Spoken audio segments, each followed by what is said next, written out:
Salut les loulous, aujourd'hui je suis vraiment ravi d'être en compagnie de Eric Serra. Enchanté. Bonjour. Salut les loulous donc. Salut les loulous. J'ai plein de questions. Pour être très honnête, je suis ultra fan parce qu'en fait, voilà, toutes les musiques des films de Besson ont bercé mon adolescence.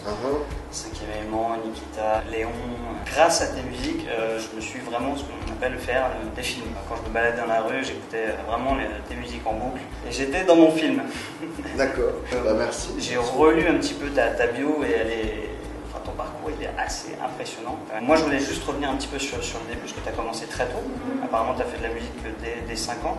J'ai commencé à jouer quand j'avais 5 ans. Ouais. J'ai pas été professionnel à 5 ans, mais j'ai commencé à jouer de la guitare quand j'avais 5 ans et je suis devenu musicien professionnel à 16 ans et demi. Et toi, la rencontre qui était un peu la rencontre de ta vie en fait avec Besson, tu avais à peu près 20 ans, c'est ça? 18 ans. On s'est rencontrés, on avait 18 ans. On s'est rencontrés dans un studio d'enregistrement où moi je faisais des séances en tant que guitariste pour Pierre Jolivet qui faisait un album en tant que chanteur. D'accord. Mais parallèlement, ils étaient en train d'écrire. Donc le point central c'était Pierre Jolivet à l'époque quand vous êtes rencontrés? Oui, quelque part on s'est rencontrés grâce à Pierre Jolivet. D'accord.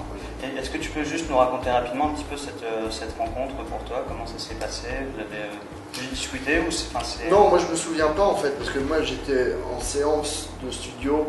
En plus c'était un album qui était terminé, mais ils n'étaient pas tellement contents des solos de guitare de leur album et ils avaient entendu parler de moi, qui à l'époque était un petit peu spécialiste des solos de guitare. C'était mon truc quoi.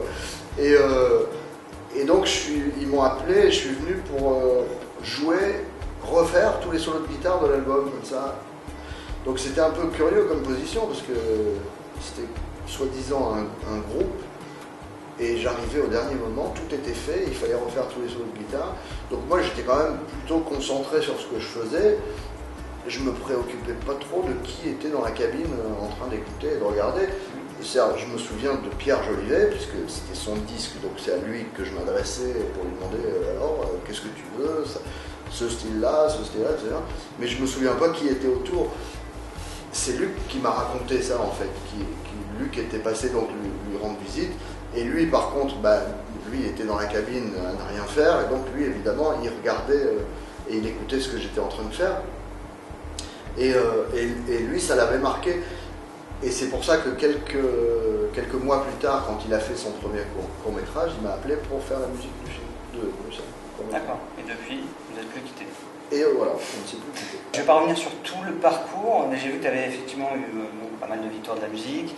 En 89, tu avais été chevalier de l'ordre des Arts et des Lettres. En 2005, officier des Arts et des Lettres. C'est quoi la suite? C'est général? En 2015 le grade suivant, c'est commandeur. Commandeur, d'accord. Il y a 3 grades. Il y a 3 grades, donc il t'en manque plus qu'un en fait. Ouais. Bientôt. En général, le commandeur, c'est quand tu es vieux. Là, je sais ça va, je suis pas encore, tout de suite. Je suis pas encore tout à fait vieux. Et non, je crois qu'il faut, d'ailleurs, il y a des règles très strictes. Je crois qu'il faut tu peux pas avoir le grade suivant avant 15 ans. Il faut qu'il se passe 15 ans entre chaque grade, un truc comme ça. Donc 2020. Je sais plus, c'est bon. Non, je me suis dit, c'est des choses qui font très plaisir, je dois dire. Oui, c'est pas forcément, on les attend pas, mais ça fait plaisir. Voilà. En fait. Technique sur justement la construction d'une musique de film. Ce qui m'intéresserait, c'est de savoir à quel moment on intervient. Est-ce qu'on intervient pendant l'écriture du scénario pour commencer à avoir des idées, ou vraiment une fois que le film il est monté, on a le film et puis on compose la musique? Bah écoute, ça dépend des compositeurs, mais moi, en général, quand c'est possible, hein, parce que ça dépend aussi des films. Il y a des films qui m'ont été, où j'ai par exemple le James Bond, le GoldenEye, quand ils m'ont appelé, ils avaient déjà terminé le film. Du coup, ils m'ont appelé, ils m'ont donné le film. Mais sinon, en règle générale, quand c'est possible, j'aime bien moi lire le scénar et commencer à réfléchir à ce que je vais faire, c'est-à-dire chercher un petit peu un univers musical qui va correspondre. Éventuellement commencer à chercher des sons, s'il y a lieu, par exemple si le film se déroule comme là en Birmanie, je vais écouter beaucoup de musique birmane pour voir un peu si je peux amener des éléments ethniques, puisque moi j'aime bien faire ça, j'aime bien mélanger l'ethnique avec le symphonique, avec l'électro, j'aime bien tout mélanger. Je suis très éclectique. Donc pendant toute cette période, là, je vais faire ce genre de travail. C'est-à-dire, ça reste assez abstrait, quoi. J'écris pas une note, mais voilà, je me plonge dedans, je cherche, j'explore. Ensuite, par contre, j'attends que le film soit fait, c'est-à-dire qu'il y a un premier montage presque définitif pour là composer vraiment à l'image. C'est-à-dire que là, j'ai en permanence l'image devant moi et je compose vraiment à l'image, sur mesure, mais avec toute cette préparation psychologique. Un peu comme un acteur, si tu veux, ferait, comme font certains acteurs qui s'imprègnent de leur personnage des mois à l'avance avant d'apprendre leur dialogue. C'est-à-dire que le jour où ils sont devant la caméra, là, ils jouent réellement et ils disent leur dialogue, mais avant ça, ils se préparent psychologiquement, ils se mettent dans la peau du personnage. C'est un peu cette méthode-là à appliquer à la musique. D'accord, ok.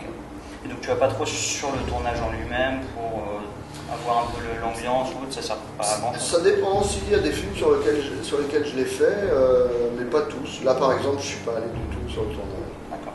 Et tu arrives à travailler sur plusieurs projets en même temps, travailler sur plusieurs musiques? Non, ça je suis... Tu fais projet par projet? Ouais, justement, je suis particulièrement mauvais pour ça. Je ne sais pas travailler sur deux trucs à la fois. C'est impossible. C'est-à-dire, je suis tellement concentré quand je travaille sur un truc que je ne peux pas être concentré sur deux choses à la fois. Quelle a été la BO la plus compliquée à réaliser pour toi? La difficulté est toujours plus ou moins la même. C'est-à-dire que il n'y a pas un film plus compliqué qu'un autre. J'ai pas trop de problèmes d'inspiration. Or, les sujets, quand le film est bien fait, peu importe le sujet, quoi. Si je dois me souvenir de difficultés particulières, c'est systématiquement lié au temps. C'est-à-dire lié au temps que j'ai eu. Donc celle-ci, par exemple, a été difficile parce que très peu de temps pour la faire. Et la BO dont toi, tu es pour l'instant le plus fier, ou celle où vraiment tu t'es le plus éclaté, c'est laquelle? C'est toujours difficile, ça, à dire, parce que... elles représentent toutes des aventures différentes. C'est pas tellement la musique qui est dedans, parce que moi j'écoute jamais mes disques, par exemple. Ce qui m'intéresse, c'est de les faire. Après, je vais pas les écouter. Du coup, ce qui représente pour moi, c'est une tranche de vie. C'est pas la musique que toi tu vas entendre. Et ben, du coup, à chaque fois, c'est une tranche de vie passionnante et tellement différente à chaque fois que j'en ai pas une préférée. C'est plein de beaux souvenirs magnifiques. Subway, c'est un souvenir magnifique. Je jouais dedans, donc j'étais en même temps acteur, ce qui était un truc rigolo et nouveau pour moi. Le Grand Bleu, évidemment, c'est un souvenir incroyable parce que, déjà à cause du sujet, toute la plongée qu'on a fait, les entraînements d'apnée que j'ai suivis aussi, et puis le succès qui a suivi, qui mine de rien a changé nos vies. Donc tout ça, c'est évidemment inoubliable. Léon, c'est encore un autre sujet totalement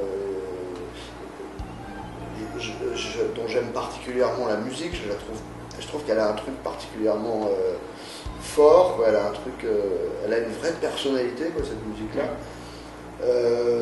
Nikita, c'est un autre souvenir encore que je ne peux pas oublier parce que c'était la première fois que j'avais mon propre studio. Donc j'ai tout fait donc j'avais un peu l'impression d'être... en plus, c'était encore les débuts des ordinateurs. Donc j'étais dans mon studio avec mes ordis en train de faire mes trucs. J'avais vraiment l'impression de m'être offert un vaisseau spatial et d'explorer la galaxie. Voilà, chaque film, c'est un souvenir différent à chaque fois. James Bond, je me suis retrouvé avec un James Bond à la maison et je faisais ce que je voulais avec, ce qui était quand même une situation assez incroyable. C'est pour ça que c'est difficile de choisir un exemple. On ne choisit pas, alors, tous. Voilà. En tant que musicien, pas en tant que compositeur de musique de film, tu as sorti un album en 98, Eric Serra. Si j'ai bien compris, a priori tu prépares un nouvel album et une tournée. Alors, j'avais fait ce premier album, mais ce groupe n'a pas vraiment existé parce qu'on n'a jamais tourné avec. J'ai remonté donc un groupe pour faire des concerts il y a à peu près, je crois, 5-6 ans. On a fait très peu de concerts parce que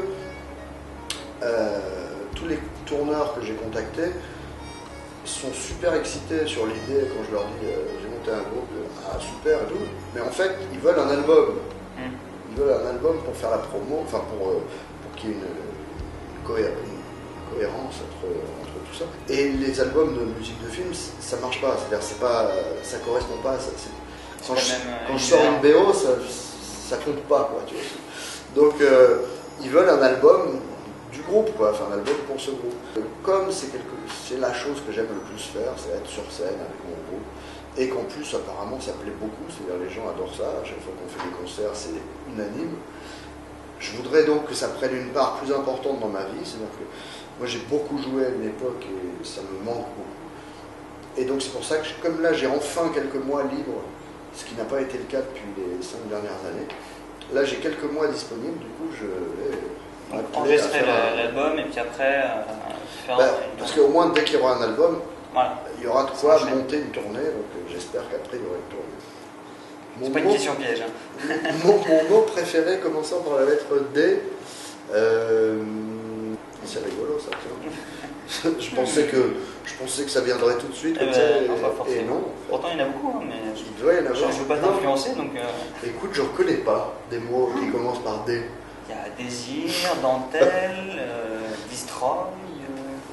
Ah déjà, ouais, tout ça c'est pas mal. En fait, c'est que des mots que j'aime, ça. Hein. Bah, tous, alors pareil, même réponse que tout à l'heure, tous. Mais ouais, désir c'est pas mal. Hein. Ouais, désir, moi j'aime bien. Désir c'est bien. Je crois qu'il est dans mon top aussi. Désir. Dentelle j'aime bien aussi. Hein, ça va ensemble en plus. Voilà, c'est ça. C'est un sous-élément de désir. Le film sort mercredi prochain. Et le CD sort lundi. Et le CD sort lundi. La bande originale de The Lady, le nouveau film donc, de Luc Besson. Composer bien sûr la bande originale, je pense que c'est une évidence maintenant. À chaque fois qu'il y a un film de Besson, de toute façon, tu composes sa musique. Écoute. Ça a été tout le temps comme ça le sera tout le temps, non? Ouais, il y a eu une exception. Ah, c'était bien. Ah, je concours. Ah, je concours, si vous le trouvez. Il y en a un seul que j'ai pas fait, ouais, c'était Angela. Ah oui, Angela avec Jamel Debbouze. Ouais. Bah voilà, j'ai une erreur, désolé. C'est le seul que je n'ai pas fait. Bah écoute, je te remercie beaucoup. Bah de rien, c'était un très bon moment et moi je vous invite tous donc, à aller au cinéma pour découvrir à la fois la musique d'Eric Serra et le film de Luc Besson, The Lady. Merci à tous, ciao. Pour moi, il n'y a pas 36 musiques, il y en a deux, la vraie et la fausse. C'est quoi la fausse? Donc il n'y en a qu'une. La fausse, c'est celle qui exprime rien, quoi, qui n'est pas de la vraie musique, qui n'est pas agréable à écouter. C'est celle qui exprime rien, tu vois, qui contient pas d'émotion, qui ne veut rien dire, quoi.